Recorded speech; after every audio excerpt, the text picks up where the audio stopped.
acompañar con ustedes a presentar el tema de trauma obstétrico en razón de una paciente que tuvimos recientemente. Entonces es una niña que la atendimos en el postoperatorio inmediato. Ella ingresó remitida de otra institución a nuestra unidad de neonatos después de un parto instrumentado por una detención en trabajo de parto. Con los forceps, la pequeña sufrió estas alteraciones que vemos en la imagen. Entonces nos llama la atención de manera importante en esa imagen del centro, y la última que les muestro, pues la forma del cráneo, que está deformada. Vemos las tablas pues, óseas de la bóveda craneana desplazadas, ¿sí? Más de 4 milímetros en cada uno de esos segmentos, y obviamente en esta imagen la traigo de esta manera porque se ven sobrepuestos debido al desplazamiento de los huesos frontal y parietal. Acá también vemos lesiones importantes. Entonces vemos una lesión epicránea, vemos en esta última imagen hemorragia a nivel del tentorio, hemorragia a nivel de los giros pues, frontales, ¿sí? Y algo que llamó la atención y el principal motivo de remisión de esta menor fue el trauma ocular que sufrió y también las fracturas faciales, ¿no? En esta imagen también la veíamos en la tomografía, pero la traigo pues aquí, dado que vamos a usar esta imagen para ver varias cosas. Es que vemos el hematoma pues subdural retrocerebeloso, ¿sí? En esta imagen de corte axial, nuevamente hemorragia cerebral no idea, y acá pues lo más triste necesita, y esto es la avulsión completa del nervio óptico, como vemos acá, en comparación con el ojito izquierdo, ¿sí? Y también la avulsión del recto externo.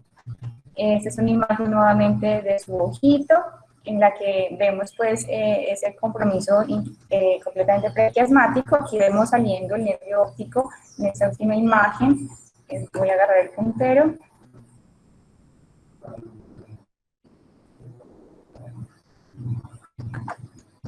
Y del otro lado pues vemos la ausencia del nervio. Bueno, entonces esta menor nos ingresó en esas condiciones, y obviamente la pregunta para nosotros es si teníamos alguna intervención para ofrecerle por las fracturas que presenta la paciente, por las lesiones intracraneales y pues el pronóstico por parte nuestra, ¿no? La parte del ojito, pues por supuesto la manejó oftalmología. Bueno, y eso es el tema que vamos a revisar hoy. El periodo neonatal entonces es un periodo de alta vulnerabilidad porque tenemos una calota que en su 70% todavía tiene un componente cartilaginoso y está obviamente en proceso de cicatrización, en proceso de osificación. Las diferentes suturas lo que nos permiten es precisamente que ese periodo de alta vulnerabilidad, en donde el parénquima cerebral está expuesto prácticamente a través de ellas, es que se permita mejorar la compliance y aceptar volúmenes nuevos, en este caso por sangre. La incidencia del trauma al nacimiento aún es importante. En países como Estados Unidos hay reportes anuales de presentarse entre 2 y 7 casos por cada 10.000 nacidos vivos. Hay unos factores de riesgo importantes, entre ellos los más importantes van a ser el parto instrumentado, y entre estos dos pues tenemos el uso de los forceps y los vacuum. Cabe resaltar que estos dispositivos pues son dispositivos usados en situaciones específicas, ¿sí? Y obviamente su utilidad es importante cuando su indicación pues lo es, y de eso pues saben los que lo usan. Las pacientes que mayor riesgo tienen de presentar una trauma al nacimiento son las mamás primigestantes, precisamente por la no experiencia, obviamente, y por la mayor frecuencia o los trabajos de parto más prolongados, generalmente vistos siempre en las primeras gestaciones. La desproporción cefalopélvica es algo también importante, y esto va de la mano con los pesos grandes al nacer, generalmente pacientes niños que nazcan con pesos por encima de los 4 kilos, pues van a ser unos niños que van a necesitar un mayor trabajo de parto y pueden sufrir, por ende, en su trayecto, en su salida a través del canal del parto, mayores complicaciones. Igualmente, no solamente un alto peso, sino también los niños más pequeños, porque son más vulnerables a la manipulación. Entonces, los niños pequeños, prematuros y menores, en este caso para la referencia de 2.5 kilos, pues también van a tener un factor de riesgo precisamente porque pequeñas manipulaciones pues pueden implicar en ellos traumas grandes. El oligohidramnios, básicamente porque esa barrera que es el agua, pues va a hacer que ese menor esté más deshidratado y por lo tanto traumas menores nuevamente van a influir negativamente en sus bebés. Trabajos de parto muy cortos o muy prolongados también son factores de riesgo. Las presentaciones anormales, por supuesto, como las podálicas y la prematurez nuevamente. El cráneo de por sí, al nacimiento, sufre estas deformidades que nos muestran esta gráfica. A su salida por el canal del parto, uno de los principales obstáculos va a ser el promontorio. Y finalmente, la curva del canal vaginal a su salida hacia la luz. Entonces, vemos acá que una de las primeras deformaciones que sufre va a ser la disminución del diámetro AP a través de una inflexión a nivel de la fontanela y frontal, y la otra a nivel suboccipital, para permitir que la salida a través del occipucio sea lo más fácil posible a través del canal de parto.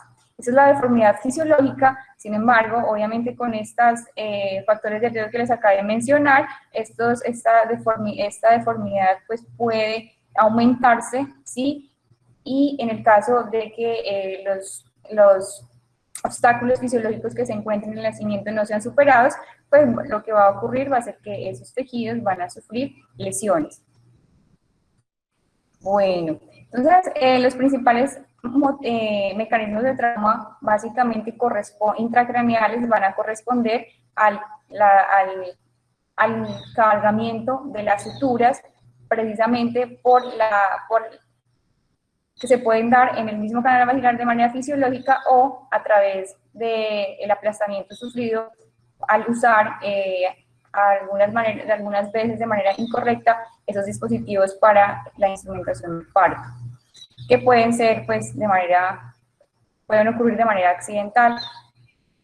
A nivel intracraneano, la principal explicación de lo que vamos a describir más adelante es el sistema de baja presión venosa que tienen los menores, y que eso facilita la presentación de hematomas subdurales y hemorragias subaracnoideas, que van a ser las principales lesiones hemorrágicas intracraneales de los bebés.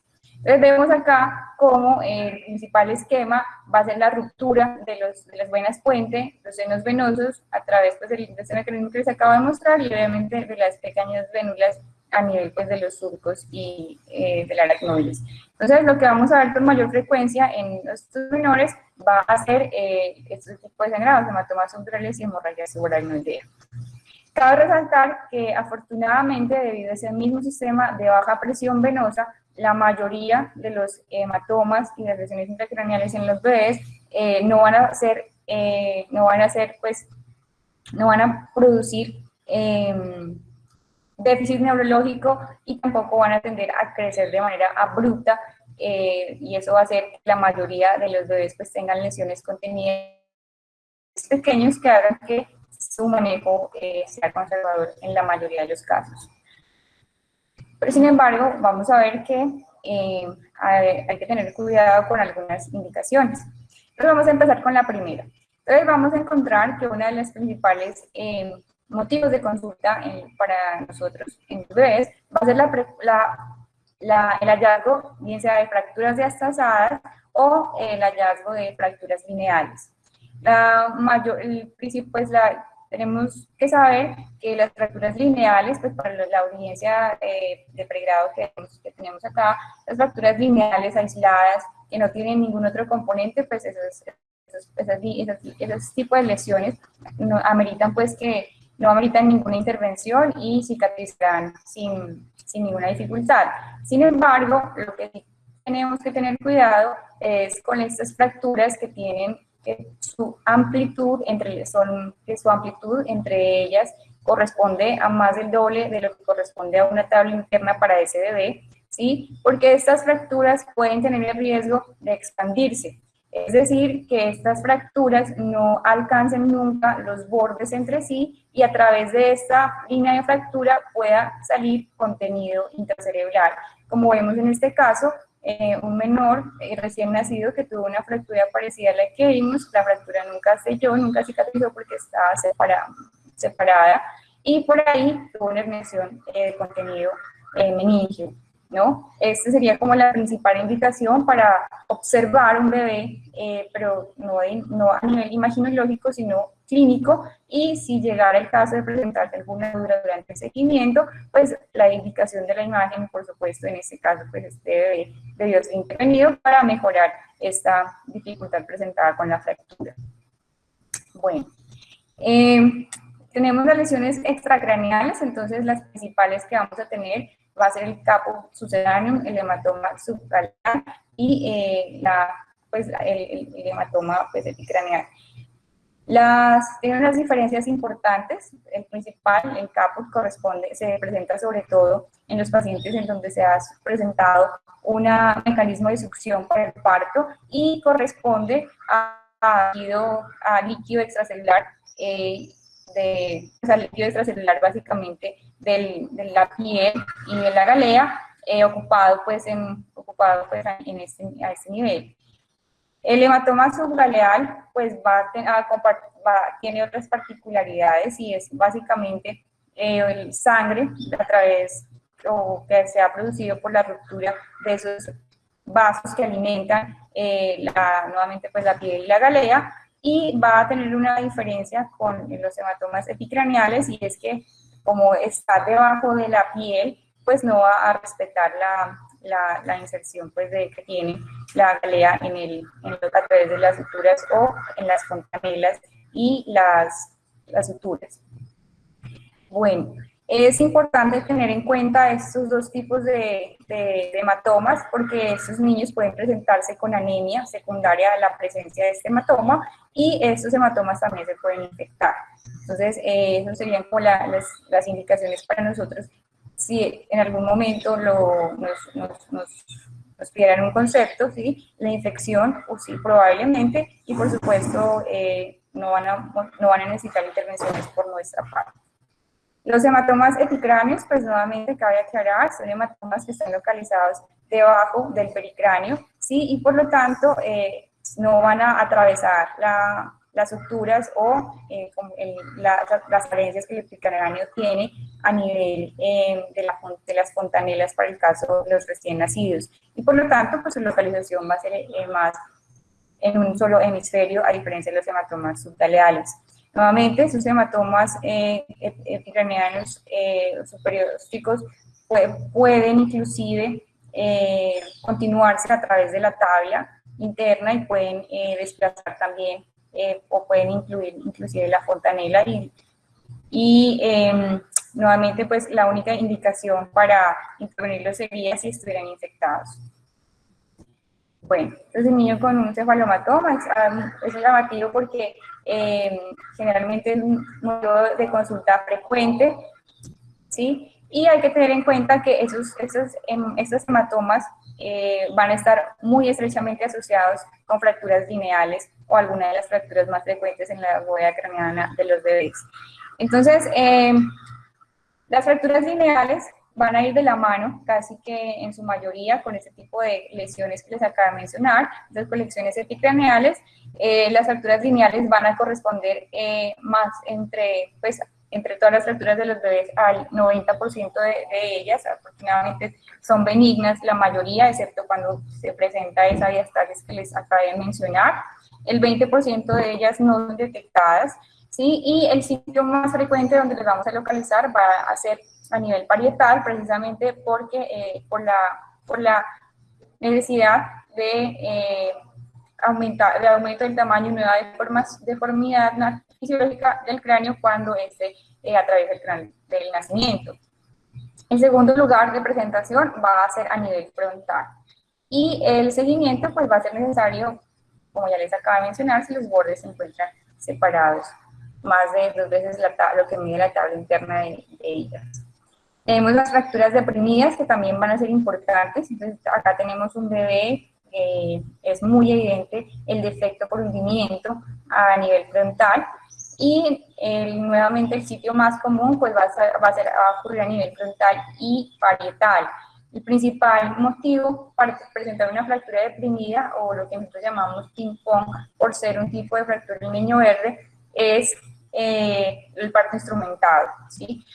Ocurren en incidencia aproximadamente en 1 de cada 1000 nacidos, y generalmente corrigen de manera espontánea en los 3 primeros meses de vida. Hay reportes en la literatura del uso de succión o de vacuum gigantes, pues más o menos de tamaño considerable, para lograr su reducción. Sin embargo, lo que la literatura nos indica es que lo más prudente para esos niños es la corrección espontánea, que va a ocurrir en un 80% de los casos en los primeros 3 meses de vida. Si esto no ocurre y si la deformidad es importante desde el nacimiento, pues se puede considerar la opción quirúrgica o la corrección inmediata. Pero en el caso pues de la mayoría de las fracturas deprimidas, pues la historia natural va a ser eso. Es importante tener en cuenta este otro diagnóstico en cuanto a fracturas del cráneo en los bebés, y es la ostediastasis occipital, que es esta separación que ocurre a nivel occipital. Y esto es muy importante porque esta separación lo que nos va a implicar pues va a ser la separación de la porción más basal del cráneo y de la porción escamosa del occipital.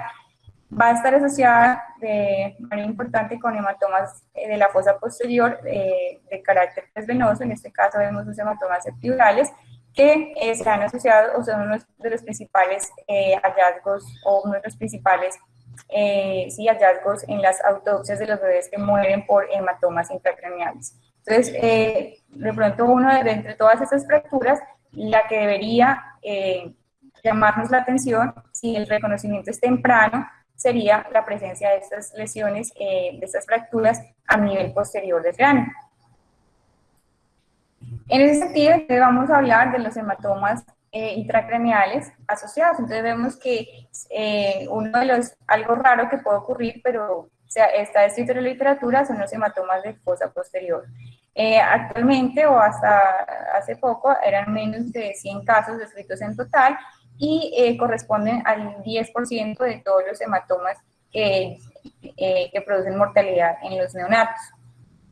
La dificultad con ellos, o lo importante, es que esos tipos de hematomas fácilmente pueden llevar a la muerte del paciente por la compresión que van a generar en el tallo, ¿sí?, cuando el sangrado es abundante. Y esto va de la mano con la presencia de fracturas importantes o severamente desplazadas que permitan una ruptura de los senos durales de manera masiva. La principal causa de la presencia de este tipo de hematomas es el remodelamiento excesivo del cráneo al nacer por generalmente la instrumentación del parto y la ubicación de los instrumentos pues, en esta localización y el desplazamiento de los mismos. El tratamiento para este tipo de lesiones obviamente va a ser hidrocefalia solamente si el paciente tiene signos, y si también tiene signos o si el paciente tiene signos de disfunción del tallo. Los principales factores de riesgo van a ser las quimigestantes y por supuesto la causa pues que es la necesidad de partos instrumentados. Los mecanismos por los cuales se pueden presentar este tipo de hematomas, que pueden ser desde los epidurales. Afortunadamente el que presentó nuestro paciente pues fue un hematoma estructural menor, ¿cierto? Pero pueden ser tan exorbitantes como esto que les muestro acá. El mecanismo de producción van a ser las fuerzas mecánicas sobre la falz y el tentorio, que va a permitir la ruptura de este sistema venoso, básicamente trauma a nivel del seno recto, del seno transverso, de las venas verneas y de la gran vena de galeno. que nos va a llevar pues, a sangrados pequeños, sutiles, o a sangrados tan importantes como estos que vemos acá. La presentación puede ser aguda, o sea, si el sangrado es masivo, obviamente vamos a encontrar un menor que logra pues, sobrepasar todas las barreras de protección que tiene su cerebro, y vamos a presentar tempranamente disfunción del tallo con pues, pareja de los nervios craneanos y trastorno respiratorio. Y las presentaciones más tardías van a corresponder a la hidrocefalia, que puede ser tanto pues, temprana, dentro de la primera semana, como se ha descrito en la literatura, o más tardía, ya con incremento del perímetro cefálico, pues encontrada a través de este seguimiento de la fontanela tensa o del vómito, evidenciado en los 3 primeros meses siguientes al nacimiento o al parto instrumental. Bueno, este es como un resumen de los signos clínicos que pueden presentar estos pacientes. Este es un paciente que son muy variables, ¿no? Pueden ir desde la simple hipotonía hasta los trastornos respiratorios, la letargia, y ya el compromiso de los nervios craneanos, que es tan evidente y tan llamativo. Este estudio lo traigo a colación, es porque ellos demuestran que así estos pacientes sean poquitos, o los que se han descrito pues sean poquitos, dejar de intervenir un paciente de estos, ¿no? Con estas características, implica obviamente una mortalidad y una discapacidad real. Ya les voy a mostrar cuáles fueron los resultados de esto. Entonces, para usar para el diagnóstico, el tamizaje de esos pacientes, la mayoría de los neonatólogos, como hemos visto, usa la ecografía, pero la tomografía pues va a ser confirmatoria y va a ser los que nos va a ayudar a los neurocirujanos. Los hematomas, la mediana pues de esos pacientes era esta, el volumen de 12 milímetros, como para hacernos una idea del volumen tolerable, pues, o el volumen aproximado que van a presentar estos menores con estos hematomas. Y generalmente lo que se observa es que, si bien esas líneas de fractura nos tienen que hacer pensar en la presencia de estos hematomas, la mayoría no las van a tener, y lo más importante es pues la sospecha. La cirugía se llevó a cabo en 16 de los 11 pacientes para este reporte de la literatura, y el volumen nuevamente está quirúrgico, ¿cierto? Aproximado para estos bebés fue de más de 15 cc, en donde todos los pacientes que tenían este volumen pues estaban completamente sintomáticos, y la sintomatología pues era el déficit de pares craneanos, la hidrocefalia o el trastorno respiratorio. La principal secuela de los pacientes que no se operaron fue la hipotonía, ¿sí? Y el principal pues, factor de riesgo para presentar esas secuelas son la presencia de hematomas intracerebrosos. Bueno. Hay unos pacientes de estos que no se llevaron a cirugía, y también el seguimiento para ellos fue mayor a 20 años en algunos de los pacientes que se lograron seguir de esa manera, y es importante resaltar que algunos pacientes que por algún motivo no se operaron, pues tuvieron mayor discapacidad a largo plazo y no lograron independencia. Obviamente con esas claridades y salvedades que nos mencionan los autores. Tenemos otro tipo de hematomas, como son los hematomas epidurales y el hematoma subdural. Entonces, estos son menos frecuentes, se encuentran en el 2% de las autopsias de los neonatos con hematomas intracerebrales, y generalmente a nosotros pues también esperamos, como hablábamos, de un colapso o de esa alteración de las venas puente y de la lesión de las estructuras venosas. Igualmente corresponde en su mayoría también a sangrado venoso. Igual que muy parecido pues a la fisiopatología del hematoma subdural. En el caso del hematoma subdural, pues, va a corresponder básicamente a la excesiva deformidad del cráneo, y generalmente su presentación va a estar asociada casi que con seguridad a partos instrumentados. Es muy raro o es infrecuente que se presente en partos naturales. Y la mayoría, afortunadamente, van a ser sangrados menores, como este que corresponde a nuestro paciente, en donde el sangrado no es grave, ¿sí? básicamente por la baja presión venosa del sistema de los bebés. Son más comunes en prematuros, como podemos corroborar, y evidentemente la hemorragia subaracnoidea pues va a ser un sine qua non en la mayoría de las lesiones, en la mayoría pues de los traumas de cráneo, y va a estar asociada de manera muy estrecha con las hemorragias retinianas. La mayor frecuencia la vamos a encontrar en los bebés, en los niños más prematuros, y su frecuencia de presentación con respecto a los bebés prematuros va a ser 63% versus un 29% con los bebés que nacen a término o con un peso normal. Bueno, después de las lesiones intracraneales tenemos que reconocer que también en los partos instrumentados podemos tener lesiones del nervio periférico. Entre ellos, escogí los dos más importantes. El primero es la lesión por avulsión del nervio facial. Este es una foto muy representativa de un bebé de la literatura.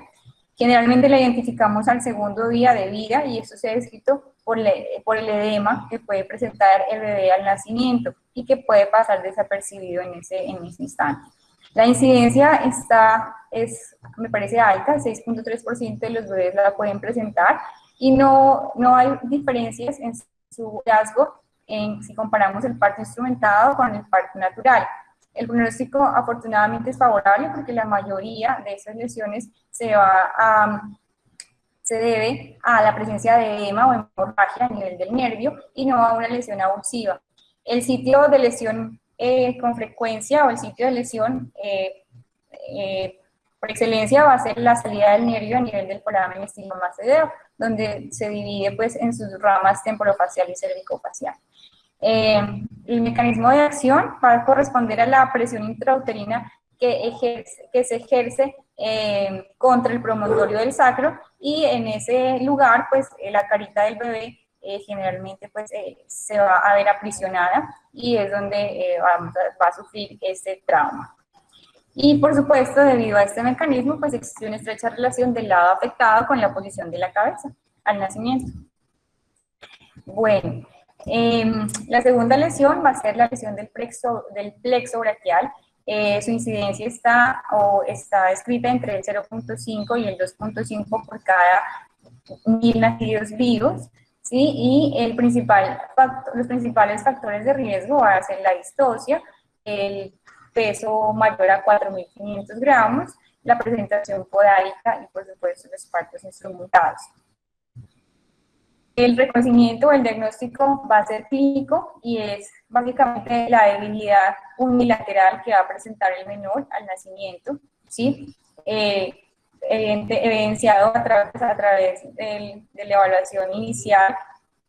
Se describe una asimetría en el reflejo del moro y obviamente en los reflejos y en la movilidad pues, de la extremidad menor.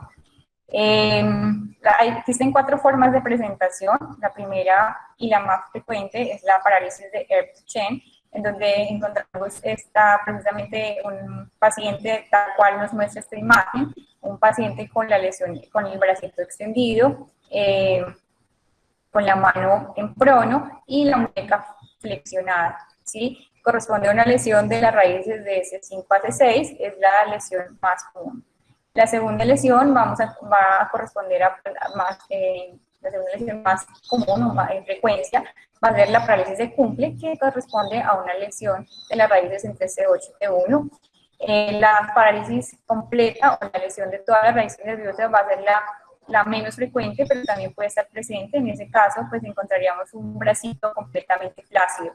Y es importante tener en cuenta que también podemos tener un síndrome de Horner asociado a cualquiera de estas formas, de las 3 formas anteriores, y va a corresponder a la lesión de la vía simpática a través, pues que se devuelve a través de T1,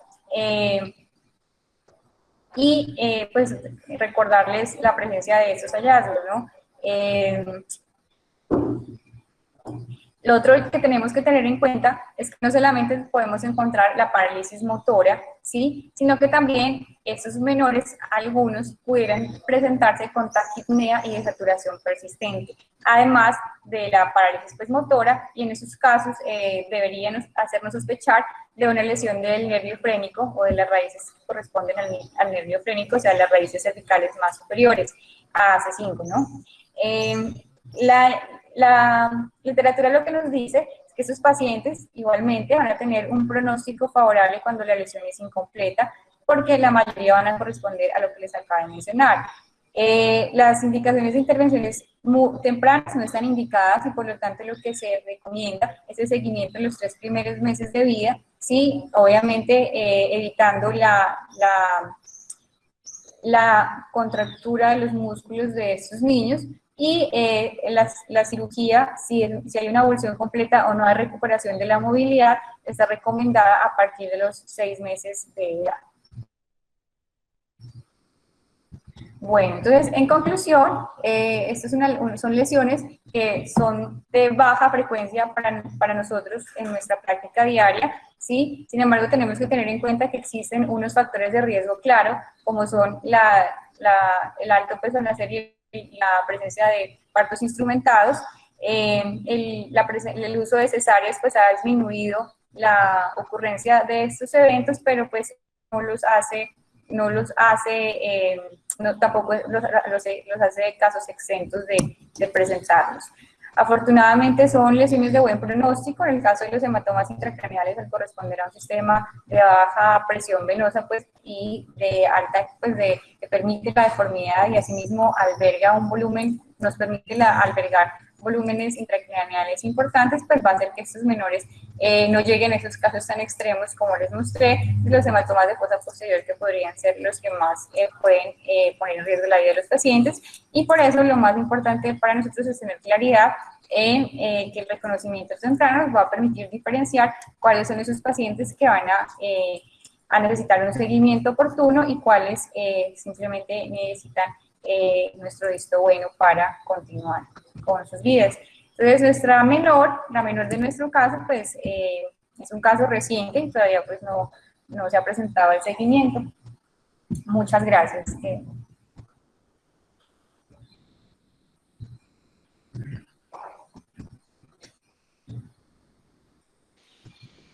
Muchas gracias, Amanda, por la revisión del tema. La idea de presentar el tema hoy es que cada día nos vemos más enfrentados a este tipo de traumas, porque básicamente se está empezando a instrumentar estos partos distónicos, pues básicamente por una necesidad de las direcciones seccionales y todo, porque se había disparado el uso de la cesárea. Entonces, se está haciendo más restricción a la hora de hacer las cesáreas y se ha empezado a instrumentar más el paciente. Entonces, se ha visto una disparada pues, en estos traumas obstétricos y la idea era revisar precisamente eso para que tuviéramos conciencia Se oye de... mucho eco. Ojo, se oye mucho eco. Bájale el volumen. Repetí que se oye mucho eco. Quitar el volumen. Apaguen los micrófonos y los parlantes. Aló. Ahora sí se oye bien. Sí, ya se oye Ahora bien, sí. falta la evaluación. Bueno, no, repito, que como por una directriz de salud pública de la Dirección Seccional de Antioquia, que se hayan disparado en un 500% las cesáreas de los pacientes sin necesidad, cada vez se va a ver más el parto instrumentado. En el transcurso de este año se ha visto que se ha disparado bastante el parto instrumentado, entonces el trauma obstétrico se ha visto también aumentado. La idea de revisar el tema hoy era precisamente eso, tomar conciencia de los tipos de lesiones que pueden haber en estos partos instrumentados y las complicaciones que pueden tener estos pacientes, aparte del abordaje pues, que hay que hacerle para definir si es quirúrgico o no, o simplemente se observa y los tiempos que se deben observar. En general, se ven mucho los traumas cuando se instrumentan, pero pocas veces realmente hay que hacerles algo al paciente. La importancia de esta presentación y de la sensibilización con la revisión del tema era básicamente que Los pediatras piden mucha imagen, pero interpretan poco. Entonces, la idea es que nosotros tengamos conciencia de qué imagen vamos a ver y darles tranquilidad a ellos de que definitivamente esos pacientes normalmente mejoran rápido sin necesidad de intervención. Queda abierta la discusión, preguntas, dudas. Mi pregunta es, cuando yo era interno, que después, desde hace muchos años, uno se quedaba impresionado con esas lesiones obstétricas que hacían los forceps, y los obstetras, pues algunos se sentían orgullosos. Yo me acuerdo de las espátulas de Velasco, que eso a todos los salían con parálisis facial, y otras que los agarraban desde las orejas, y eso era una cosa impresionante. ¿Esos forceps todavía los usan o eso ya pasó a la historia? Nacho, realmente se está volviendo a utilizar por lo que digo, la incidencia y es un reporte de salud pública y dirección seccional, entonces se está volviendo a utilizar mucho.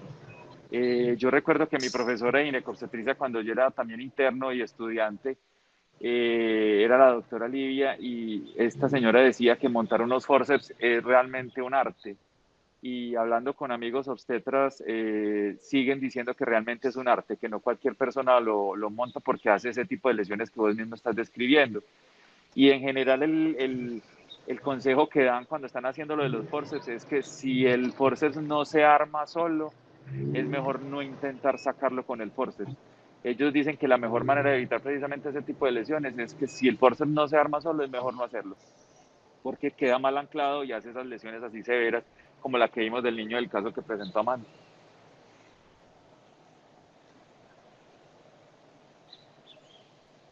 Gracias, Eduardo. De nada, Nacho.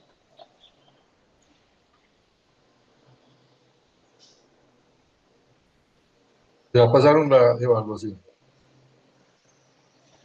No, no la he podido pasar porque estoy en el carro, tengo una urgencia. Ya la voy a pasar en un semáforo.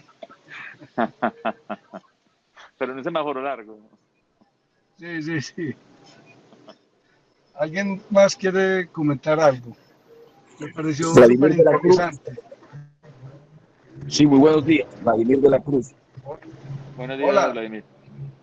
Hola, sí, mire, vea, interesante la presentación del trauma obstétrico, ¿no? Eso realmente se vuelve una tragedia para el colega ginecólogo. Aquí nosotros, infelizmente, seguimos viendo mucho parto por cesárea, pero casi no vemos lesiones de plexo, pero me ha tocado operar niños con fractura, hundimiento de cráneo, una fractura con un eje mayor de 7 centímetros, con un hematoma epidural. También hemos visto los casos de los hematomas de tipo subperiósticos, los cefalohematomas, que evolucionan con craneosinostosis por cierre de una sutura. Incluso tuvimos un caso, un cefalohematoma bilateral, el niño presentó una deformación craneana biparietal que hubo que hacer una remodelación del hueso parietal y con un buen resultado estético. Ojalá aquí nosotros también tengamos la misma disposición de Antioquia, ¿no? De que se le dé un poco de paro a la cesárea, porque se considera que todo cesárea es una emergencia y muchas veces necesitamos pasar un paciente y eso nos aguanta un poco. De todas maneras, muchísimas gracias, doctor, gracias por su generosidad, por ofrecernos versus como su programa de residencia. Muy amable. Muchísimas gracias, doctor Vladimir. ¿Alguien más tiene comentarios, dudas?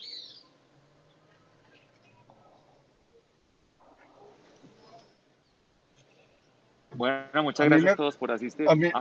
No, perdón, a mí me parece que lo más grave es que el obstetra, pues, sí se angustia mucho cuando la lesión es muy evidente, pero ¿cuántos niños no dejan con retardo mental usando esos aparatos? Que no se les nota al principio. Sí, Eso debe exacto. eso debe ser una cosa, pues, impresionante, el número muy aumentado, ¿no?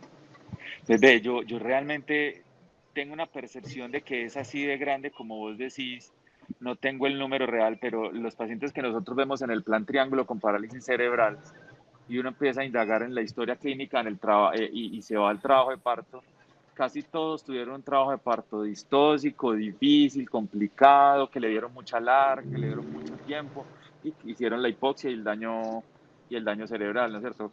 Yo podría decir que la mitad de esos pacientes que tenemos con parálisis cerebral en el plan Triángulo tuvieron esa historia obstétrica. Entonces me parece súper dramático, pero obviamente no tengo el número pues para reportarlo. Sería interesante buscar ese dato, pero tengo la percepción que vos decís, tal cual la misma percepción.